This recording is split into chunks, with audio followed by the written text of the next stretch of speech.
একটা দৃষ্টান্ত হয়ে যাচ্ছে ভবিষ্যতে। মানে সেনাবাহিনীর যে কোনো কর্মকর্তা বা যে কোনো লেভেল যদি কোনো অপরাধ করে, ওরা ধরেই নিবে যে আমার পিছনে পুরো বাহিনী থাকবে, আমার জন্য আলাদা ব্যবস্থা হবে, আমি আলাদা ট্রিটমেন্ট পাবো। তো প্রজাতন্ত্রের কর্মচারী, প্রজাতন্ত্রের কর্মচারী সবাই। তো আপনি কি মনে করেন যে দৃষ্টান্তমূলক শাস্তি হয়, তো শাস্তি পেলে আমি আলাদা ট্রিটমেন্ট পাবো ড্রিভিং কাস্টডি, এটা চিন্তা করে সে অপরাধ করবে? যুক্তি হতে পারে না যে আমি জানি। এটা একটা সাহস থাকে আর কি, এটা একটা ব্যাকআপ থাকে। যেমন ধরেন বহু অপরাধী জেনারেল ওয়াকারের নেতৃত্বে যে সেনাবাহিনী এখন, দায়িত্ব জেনারেল ওয়াকারের, কিভাবে এরা পালাইলো আপনি বলেন? এই 626 জনকে যে আপনি রাখলেন, কিভাবে আপনি পালাই যেতে দিলেন ওদেরকে? এরা কিভাবে বিদেশে গেল? দিস ইজ ইউর রেসপন্সিবিলিটি, তাই না? এখন কেউ যদি মনে করে যে এরকম বসেরা এই জায়গাগুলো, স্যার আপনি আমাদের সেনাবাহিনীকে না কারেকশন হতে দেবেন না স্যার। এই জায়গাগুলো সেনাবাহিনীকে আগের অবস্থান। অনেক আগে এক সাক্ষাৎকারে বলেছি,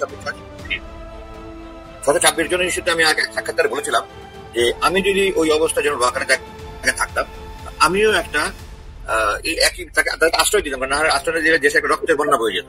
কিন্তু পরবর্তীতে আমি যেটা করতাম, এদেরকে সরকারের হাতে উঠে দিতাম। আমি আমি আশ্রয় দেওয়াটাকে ভুল মনে করছি না আমার বিবেচনায়, কিন্তু তাদেরকে সরকারের হাতে উঠিয়ে দিলে এটা সব দিক থেকে ভালো হতো, সেনাবাহিনী সুনাম হতো, এবং যারা জুলুম করেছে, অন্যায় করেছে, তারা অবশ্যই বিচারের মুখোমুখি হতো। এখন তো তারা সব পালিয়ে আছে, তো এটা আমি কোনো আশ্রয় দিলেও পালিয়ে যেতে দিতাম না। এখন ব্রিগেডিয়ার হাজমি কি বলবো, জেনারেল ওয়াকার তো আপনাদের স্টুডেন্ট, তাই না? আপনি যা শিখাইছেন সেভাবে চলছে। না, আমি যুদ্ধ শিখাইছি, আমি এসব শিখাইনি ভাই। আমি যুদ্ধ শিখেছি, যুদ্ধবিদ। আমি student, I taught him how to fight A battle. কিন্তু ধরেন কনভেনশনাল ব্যাটল মধ্যে না, যুদ্ধের সাথে আরো অনেক কিছু তো শেখান। শুধু যুদ্ধ শেখানো তো, অস্ত্র শেখানো না, অনেক কিছুই। মানুষের ল অ্যান্ড অর্ডারের ব্যাপার এগুলো। জেনারেল ওয়াকার সাহেব পায়াস, উনি ধার্মিক মানুষ, ওনার ব্যাপারে officer most of them 1 star 2 star. এখন আমার ছাত্র, একটা ছাত্রকে আমি যুদ্ধ করার বিদ্যালয়ে, সে মানুষ হিসাবে কেমন, সে ফিল্ডে গেলে কি করবে, এটা বোঝার কোনো সুযোগ থাকে না। আমার ব্যক্তিগতভাবে আমার নৈতিক শিক্ষা তাকে দেওয়ার কোনো স্কোপ নাই। আমি তাকে যুদ্ধবিদ্যা শিখাই এখানে। না, যুদ্ধবিদ্যার সাথে চলে আসছে স্যার, এগুলো তো স্যার মানে একটার সাথে একটা যুক্ত। নৈতিক শিক্ষা বা যুদ্ধক্ষেত্রে সে যে অন্যায় করবে না সেটাও তো শেখাতে হয়। যুদ্ধক্ষেত্রে যে সে রেপ করবে না, জুলুম করবে না, লুট করবে না, এগুলো শেখাতে হয়। এগুলো পার্ট অফ দ্য ট্রেনিং। তো যাই হোক, আমি জাস্ট মজা করলাম আর কি, আপনার সাথে একটু সুযোগ পাইছি যেহেতু আপনার সাথে একটু ফ্রিলি কথা বলতে। তো এখন ধরেন জেনারেল ওয়াকার সাহেব ধরেন যে সুযোগটা নিলেন, সুযোগটা পেলেন, মানে বলা চলে সুযোগটা পেলেন, এবং আপনি যদি দেখেন প্রথম থেকে উনি বেশ কিছু কাজ করলেন। মানে ওনাকে কে অথরিটি দিচ্ছে? হাসিনাকে দেশের বাইরে পাঠিয়ে সামরিক হেলিকপ্টার উনি পাঠিয়ে দিলেন, 26 জনকে আশ্রয় দিলেন, ভালো কথা, জীবন বাঁচানোর জন্য। কিন্তু এরপরে আপনি তাদেরকে আবার কোথায়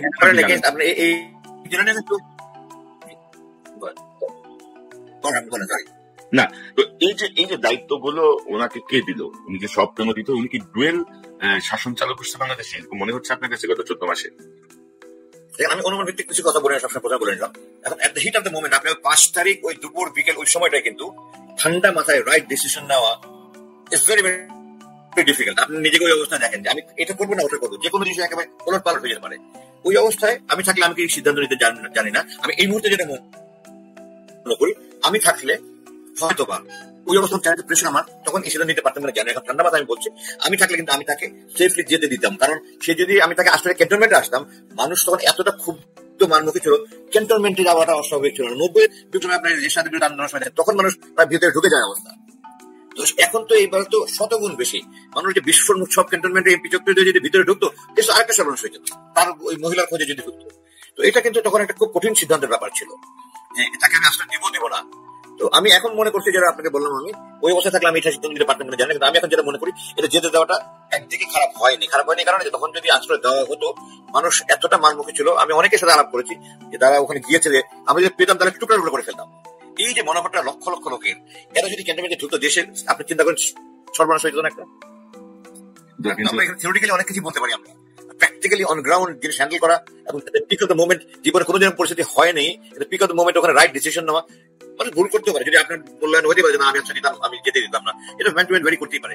কিন্তু আমার মূল্যায়নে আমি মনে করি যে আমি হলে আশ্রয় দিতাম, কিন্তু আমি পালিয়ে যেতে আশ্রয় দিতাম না, আমি চলে যেতে দিতাম। কারণ আশ্রয় দিলে আমার ক্যান্টনমেন্ট হুমকি মুখে, আমার নিরাপত্তা হুমকি মুখে পড়ে যেত। সমস্ত লক্ষ মানুষ আপনি চিন্তা করেন, এক একটা প্রতিদিন 10-20 হাজার করে মানুষ ক্যান্টনমেন্টে ঢুকতে থাকতো, আপনার অস্ত্র লুটে যাওয়ার আশঙ্কা ছিল, আপনার পরে দেশে সিভিল ওয়ার শুরু হয়ে যাওয়ার আশঙ্কা ছিল। আমরা একটু চিন্তা করতে হবে জিনিসটা যে ইমপ্লিকেশন কি, এটা কি হতে পারতো। আমরা শুধু আবেগ দিয়ে কথা বললে তবে না। আপনি মানুষের তো আগে ভালো দেখেছেন, আমি লাইভ দেখেন, আপনি দেখেছেন মানুষের তখন কি মানসিক অবস্থা, যে দেওয়াল ভেঙে ফেলেছে, এটা করে নিয়ে আসছে, এটা করে নিয়ে আসছে, ওই অবস্থায় যে ব্যক্তির কারণে এই অবস্থা তাকে তো ছিঁড়ে ফেলতো না। এখন ধরেন স্যার, এখন ধরেন এই যে পরিমাণ গুম খুন, যে পরিমাণ বিভীষিকাময় শাসন ব্যবস্থা ছিল, নিকোলাই চৌসেস্কুর মতো বিচার হতে পারত। তো আপনি তাকে জামাই মানে এত খাতির করে ইন্ডিয়াতে কেন পাঠিয়ে দিলেন? তো আপনি তো এবং এখন যেটা করছে হাসিনা, ইন্ডিয়াতে বসে বসে পুরো দেশে আপনি হলে কি করতেন? আপনি সেনাপ্রধান হলে কুইক ট্রায়াল হবে। কনক ভাই, আপনি যদি সেনাপ্রধান হতেন ওই মুহূর্তে, মনে করেন আপনি অবশ্যই তাকে ওই মুহূর্তে ওনাকে কোথায় রাখতেন আপনি? না, অবশ্যই তাকে কুইক ট্রায়ালের মুখোমুখি করা হতো। পুলিশ তো আপনি কি তাকে ক্যান্টনমেন্ট নিয়ে যেতেন? পুলিশ তো অনেক পুলিশের অস্তিত্ব ছিল না, আগে তাকে ক্যান্টনমেন্ট নিয়ে যেতেন? অবশ্যই নিয়ে যেতাম। ক্যান্টনমেন্টে নিয়ে যান, অন্য কোনো সিকিউরিটি প্লেস নিয়ে যান, সেটা সম্ভব ছিল। নিয়ে আপনি সামারি ট্রায়াল করেন, সবই চোখের সামনে ছিল। তবে স্যার এখন যেটা হচ্ছে 5 আগস্ট আমার এই আর্গুমেন্টটা কিন্তু আপনি কাউন্টার করতে পারেন নাই, যে এই রিস্কটাকে আপনি উড়িয়ে দিতে পারেন যে তার উপরে মানুষ এত ক্ষুব্ধ ছিল যে সব ভেঙে মানুষ ঢুকে যেত, সেনাবাহিনী তখন গুলি করতো না, ঢুকে গেলে যখন মারমুখী মানুষ যখন ক্যান্টনমেন্টে আক্রমণ করতো, অস্ত্রাগার তখন দেশে কি অবস্থা হতো, মানে এই কনসিকুয়েন্স তো একবার দেখতে হবে আপনাকে। না, আমার মনে হয় সিকিউরিটি এনভায়রনমেন্ট সিকিউরিটি নিয়ে আমি কাজ করে 30টা বছর। না, কিন্তু আপনি যদি দেখেন যে আপনি কি 1990 সালে তো আপনি 1990 সালে তো আপনার বয়স অনেক কম, তখন আপনি 1990 আমার 10 বছর হয়ে গেছে তখন। তো অবস্থায় তখন জেনারেশনের ফলের সময় 90 ডিসেম্বর মানুষ তো পারলে ক্যান্টনমেন্টে ঢুকে যায়। আর আজকে এই 35 বছর পরে মানুষের মন মানসিকতা চিন্তা চেতনা তো আরো অনেক মানে আটটি হয়ে গেছে। আপনি নিশ্চয়ই দেখেছেন, আপনি এখনো দেখেন কি করতে গিয়ে। তো সেই অবস্থায় মানুষ কতটা রুদ্রমূর্তি হতে পারতো, কতটা আগ্রাসী হতে পারতো, ক্যান্টনমেন্টের নিরাপত্তার হুমকির মুখে হতে পারতো, এটা আপনি উড়িয়ে দিতে পারেন না। আমি মনে করি এটা অবশ্যই ঝুঁকিপূর্ণ ছিল, এবং আমি এখনো বলছি আমি সেনাপ্রধান হলে আমাকে ক্যান্টনমেন্টে রাখার মতো, আমার ক্যান্টনমেন্টের সিকিউরিটি আমার ফার্স্ট। তবে ধরেন ব্রিগেডিয়ার আজমি, আমি যেটা মনে করি আর কি, যে আমরা গত 14 মাসে যা দেখছি এবং গত হাসিনার 15 বছরের সেনাবাহিনীর যে ভূমিকা দেখেছি, ওই ভূমিকার সাথে এখন খুব বেশি আমরা দেখছি না। এখনো সেই রিফাইন্ড আওয়ামী লীগের পরিকল্পনা আছে শীর্ষ নেতৃত্বের মাথায়। এখনো হাসিনার অনুগত অফিসারদেরকে ইন্ডিয়া পাঠিয়ে দেওয়া হচ্ছে, হাসিনার অনুগতদের তোষণ করা হচ্ছে। তো আমরা যে সংস্কারটা চেয়েছিলাম আসলে সেটি হচ্ছে না। এবং আপনি এই কথা বলছেন, আমার তো মনে হয় যে পরবর্তী বিপ্লব যদি হয়, জনগণ যদি ফুঁসে ওঠে, এবারে বিপ্লব তো জাহাঙ্গীর গেটে এসে থেমে গেছিল, পরবর্তীটা জাহাঙ্গীর গেটের ভিতর থেকে শুরু হবে যদি সংস্কার না হয় প্রপারলি। আপনি যদি অপরাধীদেরকে যদি তোষণ করেন, অপরাধীদের যদি রক্ষা করেন, জেনারেল মুজিবকে দেশের বাইরে পাঠায় দেন, জেনারেল কবিরকে দেশের বাইরে পাঠায় দেন, অপরাধীদেরকে আপনি যদি আপনার ব্রাদার ইন আর্মস বলে পোষণ করেন, আর ব্রিগেডিয়ার আজমির মতো একজন ব্রাদার ইন আর্মস কে আপনি 9 বছর গুম করে রাখেন, তো বিপ্লব ভিতর থেকে শুরু হবে। তখন এটা আপনি ঠেকাবেন কি করে? তা মানুষকে এত এত এত হিসাব করে স্যার? মানুষ যখন বন্দুকের সামনে দাঁড়ায়, বুকে রক্ত দেয়।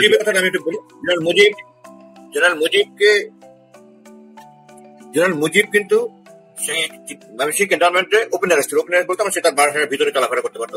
সে গাড়ির পিছনে যেখানে লাগেজ কম্পার্টমেন্ট আমরা বুট বলি, সে বুটে করে ভেঙে গেছে। এটা একেবারে শতভাগ গ্যারান্টি দিয়ে বলছি। জেনারেল মুজিবকে পালিয়ে যেতে দেওয়া হয়েছে এই কথাটা ঠিক নয়। জেনারেল কবিরেরটা আমি বলতে পারবো না। জেনারেল কবিরের সাথে যেদিন ওয়ারেন্ট ইস্যু হয়েছে তার সেদিনও সে আমাকে মেসেজ পাঠিয়েছে। তো তারপরে কিভাবে পালিয়ে গেল, এখন কোথায় আছে এগুলো আমি বলতে পারবো না। সেনাবাহিনী যদি তাকে পালিয়ে যেতে সাহায্য করে দুঃখজনক, তাহলে সেনাবাহিনী শুধু তাকে একাই কেন করলো? অফিসিয়ালি তো বলা হয়েছে যে সে আইনজীবীর কাছে যাচ্ছে বলে চলে গেল, তারপরে তাকে পাওয়া যায়নি। সেনাবাহিনী তার থেকে আলাদাভাবে শুধু তাকে স্কেপ করতে দিবে, বাকিদেরকে দিবে না, এটাও আমি যত কারণ দেখি না। সে নিজে থেকে হয়তো চলে গেছে বলে আমি মনে করি। রাজনীতিতে গত 15 মাসে নানান জল্পনা কল্পনার আনুষ্ঠানিক অবসান, ফর্মাল টার্মিনেশন। বিএনপি সবাইকে অবাক করে কোন রাগঢাক ছাড়া চূড়ান্ত ঘটনা ঘটিয়ে দিয়েছে। What happened? দর্শক, জাস্ট পত্রিকার শিরোনামে আপনি বুঝবেন যে ঘটনা কি। যমুনা টিভি শিরোনাম, আমাদের জুলাই সনদের দরকার নাই। বিএনপির স্থায়ী কমিটির সদস্য একথা বলেছেন মেজর অবসরপ্রাপ্ত হাফিজ। এবং বিএনপির আরেক মিত্র বলছেন হুকুমত কমিশনের সুপারিশ ঘোড়ার ডিম। তো স্থায়ী কমিটির সদস্য যখন বলে আমাদের জুলাই সনদের দরকার নাই, তা আমরা এতদিন চিল্লাচিল্লি করে আসছি যে বিএনপি সংস্কার বিরোধী পার্টি, বিএনপি জুলাই ভুলিয়ে দেওয়া পার্টি, বিএনপি জাতীয়তাবাদী আপত্তি পার্টি। অনেকে বিশ্বাস করেন নাই। বিএনপির বড় বড় নেতারা আমাদেরকে বলতেন বিভিন্ন জায়গায় দেখা হলে যে বাবারা তোমরা অতিরিক্ত বলো, আমরা তো সংস্কারের পক্ষে, আমরা সংস্কারের প্রক্রিয়া বা কিছু বিষয় নিয়ে আপত্তি করছি, আমরা নোট অফ ডিসেন্ট দিলেও তো আমরা ঐক্যমত হয়েছে, আমরা তো জুলাই সনদে সাইনও করেছি। আমি বলি না, বিএনপি কোনো সংস্কার চায় না, কারণ সংস্কার হলে বিএনপি রাজনীতি থাকে না। চান্দাবাজি না করা গেলে, পরিবারতন্ত্র না থাকলে, ইউরোপ আমেরিকার পিওর ডেমোক্রেটিক রাজনীতি চালু হলে বিএনপি মানুষ করবে কেন?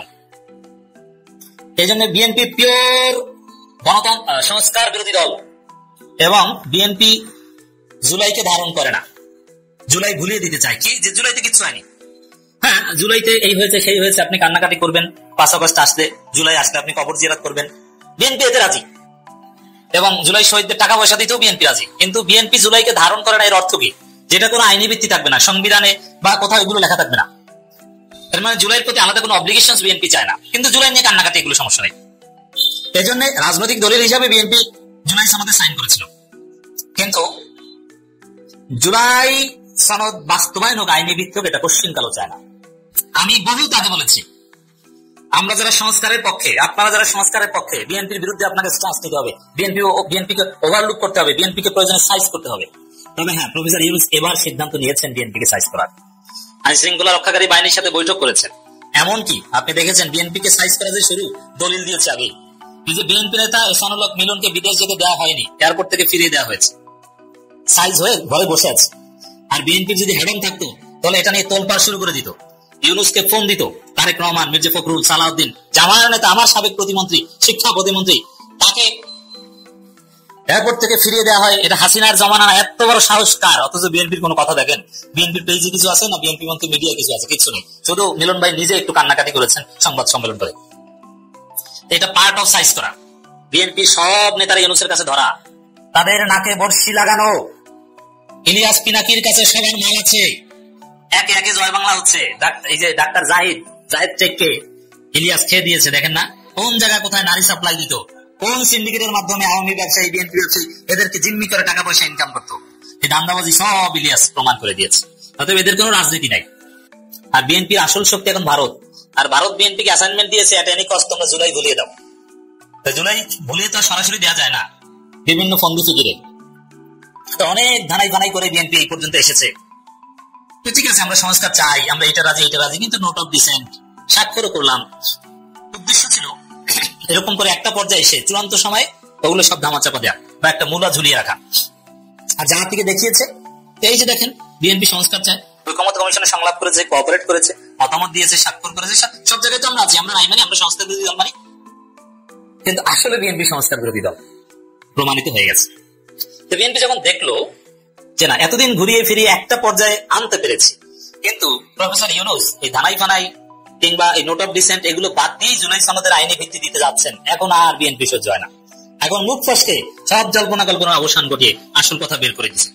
কি এই যে মেজর হাফিজ যেটা বলছেন, আমাদের জুলাই সনদের দরকার নাই, এইটি বিএনপি রাজনীতি। তাহলে এবার বুঝছেন বিএনপি রাজনীতি কি? আমাদের জুলাই সনদের দরকার নাই, দিস ইজ বিএনপি রাজনীতি। কেমন লাগে? বিএনপি করবেন? জুলাই ধারণ করলে আপনি বিএনপি করতে পারবেন না। আসল কারণ এইটা দেখেন যে আমাদের জুলাই সনদের দরকার নাই। ধন্যবাদ জানাই হাফিজ স্যারকে, আমি স্যার বলি তাকে, শ্রদ্ধেয়, যে সত্য কথাটা বলেছেন। হাফিজ স্যার আবার মজার লোক, দেখেন স্যার বলি এক একজন রাজনীতিবিদকে এক একভাবে অ্যাড্রেস করি, তার চাইতে সিনিয়র কাউকে ভাই বলি, কাউকে চাচা বলি, কাউকে স্যার বলি, যে কারণেই হোক না কেন, হোয়াটএভার। এখানে হাফিজ স্যার মজার মানুষ, কখনো নতুন একটা দলে কিংস পার্টিতে হাসিনা, সাকিব আল হাসান এদের সাথে করে ফেলেন, আবার কখনো সেই কিংস পার্টি থেকে ফিরে আসেন, কখনো তারেক রহমানকে গালি দেন, খালেদা জিয়ার সমালোচনা করেন, আমরা সংস্কারবন্দী, এখনো ভিডিও আছে ইউটিউবে, আমরা সংস্কারবন্দী, খালেদা জিয়া তারেক বাদ, সেই সংস্কারপন্থী হাফিজ এখন আবার বিএনপির স্থায়ী কমিটির সদস্য। তিনি আসল ঘটনা ঘটিয়ে দিয়েছেন, বলে দিয়েছেন যে জুলাই সনদ আমাদের দরকার নেই। এর অর্থ হচ্ছে জুলাই আমাদের দরকার নাই, জুলাইতে কিচ্ছু ঘটেনি, জুলাই বাদ দাও, সে হাসিনার সংবিধানে আমাদের সবকিছু, চুপ্পুই আমাদের আব্বা, অতএব এই হাসিনা এবং আমার আব্বার সংস্পর্শে একটা নির্বাচন দাও, সেই নির্বাচনের মাধ্যমে আমাদেরকে ক্ষমতা দাও। কোন প্রক্রিয়ায়? যেভাবে 1/11 আওয়ামী লীগকে ক্ষমতা দিয়ে দেওয়া হয়েছিল, ওইভাবে আমাদেরকে ক্ষমতা দিয়ে দাও। তো দর্শক, ঘটনা ক্লিয়ার। দেখেন আমরা আরেকটু দেখি। আর এক পান্ডা বলছে সিপিবি সিপিবি সভাপতি, এই বিএনপির বন্ধু, বিএনপি এরা একসাথে ডলাডলি করে। ঐক্যমত্য কমিশনের সুপারিশ ঘোড়ার ডিম। এক বন্ধু বলে ঘোড়ার ডিম, আর বড় বন্ধু বড় ভাই বলে যে এটা আমাদের দরকার নাই। তাহলে যারা জুলাইয়ের পক্ষে, আপনি স্পষ্ট শত্রু মিত্র চিনে রাখেন, বিএনপি জুলাইয়ের বিপক্ষের শক্তি। এটা যদি আপনি বিশ্বাস করতে না পারেন, আপনি জুলাই ভিত্তিক বাংলাদেশ, নতুন সংস্কার, শহীদদের রক্তের হক আদায় করা, এটা আপনি পারবেন না।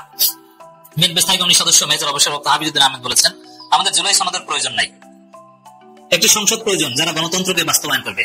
এখন জুলাই সনদের প্রক্রিয়াটা কি? গণভোট। গণভোট দরকার নাই, সংসদ। কারণ সংসদে ধান্দাবাজি করা যায়, গণভোটে ধান্দাবাজি করা যায় না।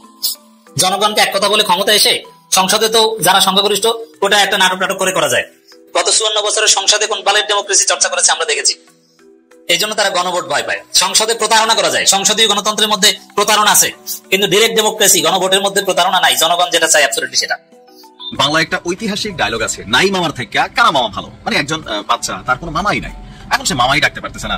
তো তার চেয়ে বেটার হয় যে একটা মামা আছে, হয়তো চোখে দেখে না, একটা মামা আছে হয়তো কথা বলতে পারে না, মিনিমাম লেভেলে মামা তো আছে। মামু ভাগ্নি বা মামু ভাগিনার যে স্বাদটা সেটা থাকে, সেজন্য বলা হয়ে থাকে নাই মামার চেয়ে কেনা মামা ভালো। আমরা কেন আজকে ভিডিওতে এই কথা বললাম যে নাই মামার চেয়ে কেনা মামা ভালো? দেখেন, আমি আমার জিনিস নিয়ে সবসময় প্রশংসা করি, থাকে না যে গোয়াল্লার দুধ গোয়াল্লার কাছে ভালোই হয়। আমার যা আছে আমি তাই নিয়ে প্রশংসা করবো।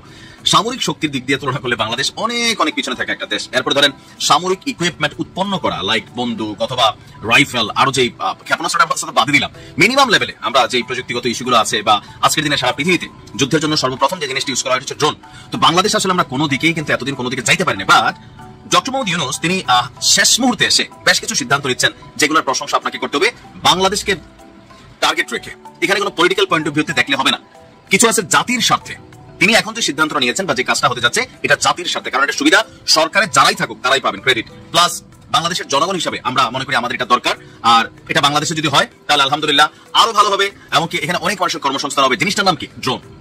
বাংলাদেশ বিমান বাহিনী চীনের সঙ্গে প্রযুক্তি হস্তান্তর চুক্তির মাধ্যমে যৌথ উদ্যোগে বাংলাদেশে একটি আপনার ইউএভি বা ড্রোন উৎপাদন কারখানা স্থাপন করছে।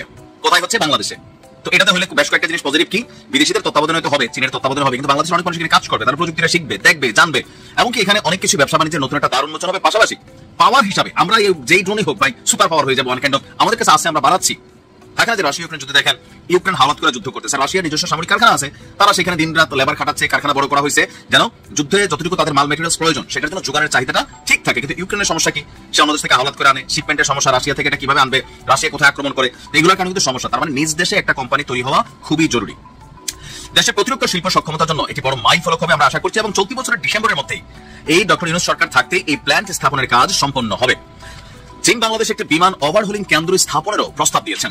গণমাধ্যম কর্তৃক দেখা বাংলাদেশ বিনিয়োগ উন্নয়ন কর্তৃপক্ষের নির্বাহী চেয়ারম্যান চৌধুরী আশিক মাহমুদ বিন হারুনের সভাপতিত্বে এই তথ্যের কথা আমাদের সামনে আসলো।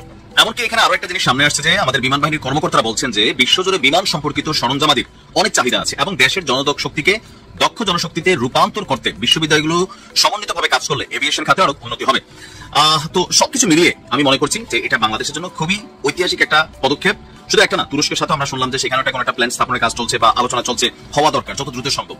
যে ওই দিন আমাদের যিনি বাণিজ্য মন্ত্রী উপদেষ্টা আছেন তিনি সেনাবাহিনীর কোন একটা প্রোগ্রামে গেছেন, তা আমাদের সেনা কর্মকর্তাদের মধ্যে কোন একজন ফার্নিচার গুলো দেখাচ্ছিল যেগুলো আমাদের সেনাবাহিনী তৈরি করছে। তখন তিনি একটা কথা বলছেন, এগুলো বাদ দিয়ে বন্দুক তৈরি করেন, বন্দুক রাইফেল তৈরি করেন, এলএমজি তৈরি করেন, যেগুলো সামরিক শক্তিকে বাড়াবে। আমার মনে হয় যে কাজগুলোতে সেনাবাহিনীর নিজস্ব একটা সামরিক কারখানা থাকা উচিত, যেখান থেকে এই যুদ্ধের সরঞ্জাম তৈরি হবে, বাংলাদেশ আরো সুপার পাওয়ার হবে। তিন প্রধান কেন ডক্টর ইউনূস স্যারের সাথে দেখা করলো? ওনারা কি নিজেরাই দেখা করতে গেল নাকি ডক্টর ইউনূস স্যার ডাকলো? আসল সত্য হলো দেশের এই মুহূর্তে এই অবস্থায় ওনাদের বসার দরকার ছিল, যার জন্য ওনারা বসছে। এখন সময়টা কেমন? আগের সময়টা কিন্তু এখন নাই, এখন একটা নতুন সময় আসছে, কারণ সিগনেচার হয়ে গেছে, তো দলিলে সিগনেচার হয়ে গেছে। ওই দলিলে সিগনেচার হওয়ার পর একটা পাওয়ার চলে আসছে কিন্তু ডক্টর ইউনূস স্যারের কাছে, অটোমেটিক এই পাওয়ারটা চলে আসছে। আর ওই পাওয়ারটাকে আরো শক্তিশালী করার জন্য তিন বাহিনীর প্রধানকে ডাকা হয়েছে, অথবা ওনারাই একটা কথা বলছে যে স্যার আমরা কি করতে পারি এখন আমাদেরকে বলেন, অথবা ডক্টর ইউনূস স্যার বলছে এখন আমাদেরকে এই কাজগুলো করতে হবে। দেখেন সবাই মতামত আমার সামনে, এই যে দলিল পত্র, এখন আমি এই কাজগুলো করতে চাই, এই ব্যাপারে আপনার মতামত কি? এরকম কিছু কি বলছে? আমার মনে হয় না এখন মতামত চাওয়ার সময়, এখন মতামত দেওয়ার সময়। হয়তো উনি এটাই বলছে যে আমি সব কিছুর পরে এই 15 মাসে এই সিদ্ধান্তে আসছি, আমি এই কাজটা করতে চাই, আপনারা কি আমাকে সহযোগিতা করবেন কি না? এরকম না, আপনারা আমাকে সহযোগিতা করতে হবে, এই কথাটাই বলছে। এই কথার বলারই মানুষ ডক্টর ইউনূস স্যার, বুঝেন না কেন? আরে ডক্টর ইউনূস স্যার আছে বলেই তো এখনো আমরা আছি, তাই না? একবার চিন্তা করেন তো, আমাদের আসিফ নজরুল সাহেব স্বরাষ্ট্র উপদেষ্টা হওয়ার ইচ্ছা প্রকাশ করছিল 5ই আগস্টে, উনি কিন্তু এই প্রধান উপদেষ্টা হইতে চাইছিল। আচ্ছা সত্যি সত্যি যদি উনি উপদেষ্টা হয়ে যেত তাহলে কি হইতো? হায় আল্লাহ, একবার চিন্তা করেন, এতদিনে একটা ফুটবল খেলা হইতো, আর ওই ফুটবলটা হইতো আসিফ নজরুল সাহেব, আর খেলতো কারা? আওয়ামী লীগ, বিএনপি, জামাতে ইসলাম এবং এনসিপি। এরা সবাই মিলা উনাকে মাঠে নিয়ে খেলতো। হ্যাঁ ভাই, এই একবার গোল দিত, ওই একবার গোল দিত, উনি পাগল হয়ে যাইতো। আর রেফারি থাকতো কে? ভারত। হ্যাঁ, মোদিজি রেফারি থাকতো, বাসি ফু দিত, আর লাল কার্ড দেখাইতো, আর হলুদ কার্ড দেখাইতো। আসিফ নজরুল সাহেব যদি উপদেষ্টা হইতো এতদিনে সব কিছু হাতছাড়া হয়ে যাইতো। এই জুলাই অভ্যুত্থান একেবারে ভাই জায়গা মতো দিয়া দিত, কেউ ঠেকায় রাখতে পারতো না। কেউ সাহস পায় নাই কেন জানেন? ডক্টর ইউনূস স্যারের জন্য। দেশের ভিতরে এবং দেশের বাইরে যে যেখানেই থাকুক না কেন, যত রকম কুমতলব থাকুক না কেন, ডক্টর ইউনূস স্যারকে টোকা দেওয়ার আগে 100 বার চিন্তা করবে, 100 বার যে উনাকে টোকা দিয়া হজম করতে পারুম না, পারবে না, কেউ পারবে না বইলাই উনি টিকা আছেন। আল্লাহ যা করে ভালোর জন্য করে। হায় আল্লাহ, আসিফ নজরুল স্যারের হাতে পড়লে আমরা কিন্তু গেছিলাম। হ্যাঁ, আমি তো থাকতাম এতদিন আয়না ঘরে। আর এই যে যারা জুলাই অভ্যুত্থানে, আর এই যে বাংলাদেশে যারা গণ অভ্যুত্থানের সাথে জড়িত, এতদিনে আন্তর্জাতিক বিচার ট্রাইব্যুনালে তাদের বিচার আরম্ভ হয়ে যেত, 2-1টা ফাঁসি হয়ে যেত। সবচেয়ে আগে ফাঁসি তো ঝুলতোকে জানেন, হাসনাত আব্দুল্লাহ। হ্যাঁ, আর এই যে নাসিরউদ্দিন পাটোয়ারি, হ্যাঁ, এ তো ভাই পুরাই ডেঞ্জারাস। কি বলে চিন্তা করেন, অনেকের চোখে বেয়াদব, কিন্তু এরকম বেয়াদব দরকার আছে ভাই, দরকার আছে। আজকে তাকে জিজ্ঞাসা করতেছিল সাংবাদিক যে আপনারা কি বিএনপির সাথে যাচ্ছেন জোট বানাইতে? হ্যাঁ না কিছুই বলে না, বলে কি বিএনপি আগে চাঁদাবাজি ছাইরা ভালো হয়ে আসো, তারপর আমরা চিন্তা ভাবনা করবো। চিন্তা করছেন কথাবার্তা? এইসব কথাবার্তা শুনলে বিএনপি খেপবে না, রাগ করবে না? ভীষণ রাগ হবে তো, কারণ ওনারা অনেক বড় দল তো, আত্মাই দিতে চায় না। কিন্তু কথার মধ্যে একটু রহস্য আছে যে ওনারা ভালো হইলে আমরা জোট করতে পারি। ভাই, জোট করার আগে পিঠের মধ্যে ছালা বাইন্ধা নিয়েন। হ্যাঁ, পিঠের মধ্যে ছালা বাইন্ধা নিয়েন। আমি বিএনপির কর্মীদেরকে ধ্যান জানাইতে চাই একটি ব্যাপারে। এই যে যারা জোট করতে যাচ্ছে না, ওদেরকে ধরে না ইচ্ছা মতো পিটানি দিতেছে, ওদের হাতের লাঠিটা জায়গা মতো পড়তেছে। এই যে কয়েকদিন আগে দেখুন না, 2 দিন আগে আমদানি পার্থ, এক দলের এক নেতা, প্রভাবশালী নেতা, সবাই চিনে, কিন্তু কে ওনার সেক্রেটারি, কে কোষাধ্যক্ষ ওই দলে, আর কে কে আছে কেউ জানে না। এমনকি যদি আমি প্রশ্ন করি ওনার দলের নাম কি, বলতে পারবেন না। ওনার দলের নাম মনে হয় বিজেপি, বাংলাদেশ জাতীয় পার্টি, এটাই মনে হয় ওনার দলের নাম। যাই হোক, উনি বোধ আমার মনে হয় বিএনপিতে ঢুকতে চাইতেছিল, মানে জোট বাঁধছে, জোট। আর বিএনপির পোলাপান ওনার এলাকার মধ্যেই ফালাইয়া ওনার দলের মানুষকে ভাই ইচ্ছা মতো পেদাইছে। কেন পেদাইছে? আরে ভাই, 16-17 বছর আমরা জেল কাটলাম, দৌড়ানি খাইলাম, আওয়ামী লীগ আমাদেরকে ঘরে ঘুমাইতে দিত না, আমরা ধান খেতে ঘুমাইতাম, বাসায় থাকতে পারতাম না, মা বাবার সঙ্গে দেখা করতে পারতাম না, বোনের বিয়ে যেতে পারতাম না।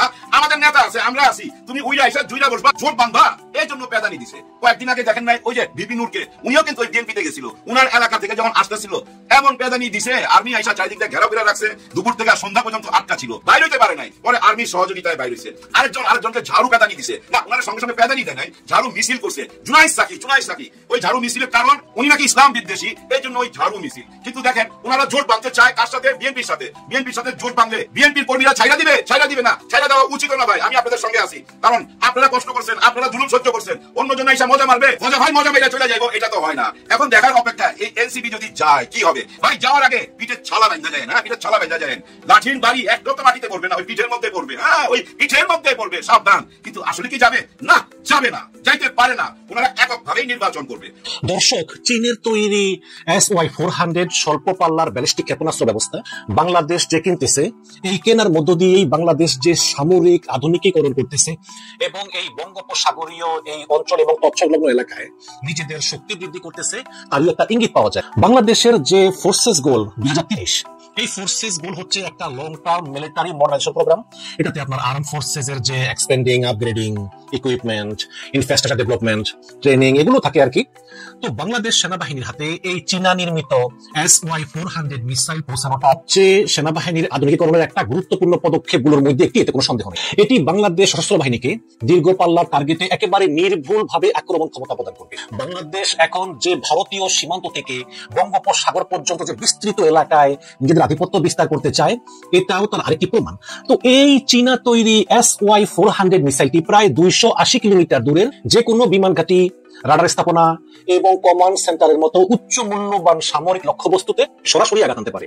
এবং বাংলাদেশের কাছে এই SY-400 মিসাইল বিক্রয়ের মাধ্যমে চীন বাংলাদেশের সবচাইতে বড় অস্ত্র সরবরাহকারী দেশ হিসেবে আবির্ভূত হয়েছে। অথচ বাংলাদেশের উপর গত 15 বছর ধরে শুধু ভারতেরই আধিপত্য ছিল। সাম্প্রতিক বছরগুলোতে বাংলাদেশের প্রতিরক্ষা বা অস্ত্র আমদানির 70%-এরও বেশি এসেছে এই চীন থেকে, যার মধ্যে রয়েছে যুদ্ধ ট্যাঙ্ক, ফ্রিগেট থেকে শুরু করে উন্নত বিমান প্রতিরক্ষা রাডার, ড্রোন এবং যুদ্ধ বিমান। তাই এই SY-400 মিসাইলের বাংলাদেশের সেনাবাহিনীকে যে শুধু শক্তিশালী করবে তা নয়, বরং চীনা প্রযুক্তি, মতবাদ এবং চীনের লজিস্টিক ইকোসিস্টেমের সঙ্গে বাংলাদেশ সেনাবাহিনীর সম্পর্ক আরো ঘনীভূত হবে। এবং এই চীনের তৈরি SY-400 ক্ষেপণাস্ত্রটি নিজেই প্রায় 6 মিটার লম্বা এবং 4 মিটার ব্যাস এবং প্রায় 1300 কিলোগ্রাম ওজন, এবং এর ভিতরে আছে উচ্চ বিস্ফোরক, ফ্র্যাগমেন্টেশন, সাবমিনেশন ডিসপেন্সার এবং 200 থেকে 300 কিলোগ্রাম ওজনের প্লাস্টার প্যালেট, যা একদম টার্গেটে নির্ভুল ভাবে আঘাত আনতে পারে। এবং এই SY-400 মিসাইলটি চীনের নিজেদের তৈরি জিপিএস সিস্টেমের এবং স্যাটেলাইট সিস্টেমের মাধ্যমে নেভিগেশন ব্যবহার করে টার্গেটে একদম নির্ভুল ভাবে আক্রমণ করতে সক্ষম। এবং এর মান মোটামুটি পশ্চিমা সমতুল্য, যেমন মার্কিন সেনাবাহিনীর টেকনিক্যাল মিসাইল সিস্টেম, এই সিস্টেমের প্রতি ব্যাটারির দাম হচ্ছে 30 মিলিয়ন মার্কিন ডলার। অথচ এই সেম মানের SY-400 এর ব্যাটারির দাম হচ্ছে 10 থেকে 15 মিলিয়ন মার্কিন ডলার। তো এই SY-400 মিসাইল কেনার কারণে বাংলাদেশ এখন মিয়ানমারের সমকক্ষ হলো। কিভাবে? মিয়ানমার প্রথমবারের মতো 2020 সালে চীনের নিকট থেকে SY-400 মিসাইলটি কেনার পর তৎকালীন শেখ হাসিনা সরকার চিন্তায় পড়ে যায় যে যদি মিয়ানমারের সেনাবাহিনী, যার নাম হচ্ছে তাতামাদাম, তারা যদি এই SY-400 মিসাইল দিয়ে চট্টগ্রাম বন্দর বা কক্সবাজারের মতো কৌশলগত স্থাপনাগুলোকে আঘাত করে, তাহলে কি হবে? এই ভয় থাকতো বাংলাদেশ। এখন এই SY-400 মিসাইল কিনে বাংলাদেশ মিয়ানমারের সমকক্ষ হবে। মিয়ানমারের রাখাইন এলাকায় ক্ষেপণাস্ত্র, বিমান ঘাঁটি এবং লজিস্টিক হাব তৈরি করেছে মিয়ানমার সরকার। তাহলে এখন ঠিক তেমনি ভাবে বাংলাদেশও কক্সবাজার এলাকায় অনুরূপ স্থাপনা তৈরি করে মিয়ানমারকে চাপে রাখতে সক্ষম হবে। এখন ভারত এই চীন থেকে বাংলাদেশের ক্ষেপণাস্ত্র কেনাটা আসলে ভালো চোখে দেখতেছে না। দর্শক, বাংলাদেশ ও ভারতের মধ্যে মূলত একটা সৌহার্দ্যপূর্ণ সম্পর্ক থাকলেও জলবন্টন, সীমান্ত হত্যা এবং হাসিনা সরকারের পতনের পর সম্পর্কের অবনতি ঘটে, আপনারা জানেন। এবং সম্প্রতি ভারত তার সবচাইতে স্পর্শকাতর এলাকা শিলিগুড়ি করিডোরের কাছে S-400 ট্রাম্প বিমান প্রতিরক্ষা নেটওয়ার্ক এবং রাফালের যুদ্ধ বিমানের মতো উন্নত ব্যবস্থা মোতায়েন করেছে। কারণ ভারত মনে করতেছে যে হাসিনা পরবর্তী সময়ে বাংলাদেশের দিক থেকে আঘাত আসলেও আসতে পারে। ভারতের চিন্তার আরেকটি কারণ হচ্ছে যে চীনের এই SY-400 ক্ষেপণাস্ত্র 280 কিলোমিটার দূরে গিয়ে নির্ভুল ভাবে লক্ষ্যবস্তুতে আঘাত আনতে পারে। এবং এই 280 কিলোমিটারের মধ্যে ভারতের উত্তর পূর্বাঞ্চলীয় এলাকা, যার কিছু অংশকে অন্তর্ভুক্ত করে, এবং যার মধ্যে রয়েছে আপনার অনেক সামরিক সরবরাহ রুট এবং বিমান ঘাঁটি আছে এর মধ্যে। বাংলাদেশ সরকার যদিও জোর দিয়ে বলতেছে যে তাদের এই সামরিক আধুনিকীকরণ মূলত আত্মরক্ষার জন্য, কাউকে আক্রমণ করার জন্য নয়, কিন্তু তাতে ভারত আশ্বস্ত হতে পারতেছে না। এদিকে বাংলাদেশ বিমান বাহিনী চীন থেকে J-10C যুদ্ধ বিমানের বহর কিনতেছে 20টা এবং নৌবাহিনীর চলমান ক্ষেপণাস্ত্র ফ্রিগেট আধুনিকীকরণ করতেছে, এবং একই সাথে স্থল, সমুদ্র এবং আকাশ জুড়ে একটা কঠিন প্রতিরোধক কাঠামো তৈরি করতেছে। মূলত এটাই হচ্ছে ভারতের মাথা ব্যথার কারণ। বিএনপির হতাশার মধ্যেই বিজয় উদযাপন করছেন প্রফেসর ইউনূস। প্রধান উপদেষ্টার পক্ষ থেকে জাতিকে অভিনন্দন, প্রেস রিলিজ দিয়ে জাতিকে অভিনন্দন জানাচ্ছেন বা সবাইকে অভিনন্দন জানাচ্ছেন প্রধান উপদেষ্টা প্রফেসর ডক্টর মোহাম্মদ ইউনূস। দর্শক, শিরোনামটা আগে বলি। সাফল্যের সঙ্গে জাতীয় ঐকমত্য কমিশনের কাজ সম্পন্ন হওয়ায় প্রধান উপদেষ্টার অভিনন্দন। এর মানে প্রথম কথা হচ্ছে যে সফলতা দাবি করছেন, দ্বিতীয় হচ্ছে সেই সফলতা উদযাপন করছেন, উদযাপনের অংশ হিসেবে অভিনন্দন জানাচ্ছেন। প্রধান উপদেষ্টা যেটাকে সফলতা দাবি করে সেলিব্রেট করছেন, বিএনপি সেটাকে বলছে অনৈক্য প্রতারণা, এবং অনৈক্য প্রতারণা বলে বিএনপি হতাশ। বিএনপির হতাশাকে 4 আনা দাম দিলেন না প্রফেসর ইউনূস। বিএনপির হতাশাকে বিজয় হিসেবে উদযাপন করছেন প্রফেসর ইউনূস। বিএনপি আসলে রাজনীতি থেকে কত দূরে সরে গেছে, বিএনপি যে কতটা করুণ পরিণতিতে আছে, মাননীয় প্রধান উপদেষ্টা প্রফেসর ইউনূসের এই অভিনন্দন বার্তা থেকে স্পষ্ট। আরেকটা প্রশ্ন আমি ছুড়ে দিই শুরুতে। বিএনপি বলছে যে এই সরকার প্রতারণা করেছে, ঐকমত্য কমিশন প্রতারণা করেছে, সরকার প্রতারণা করেছে, এটা বিএনপির ফরমাল কথা, আনুষ্ঠানিক কথা, এবং অনৈক্য সৃষ্টি করেছে। আচ্ছা, এই অনৈক্য সৃষ্টিকারী প্রতারক সরকারের অধীনে নির্বাচনে যাওয়া যায়? যে উচিত, কিছুতেই উচিত না।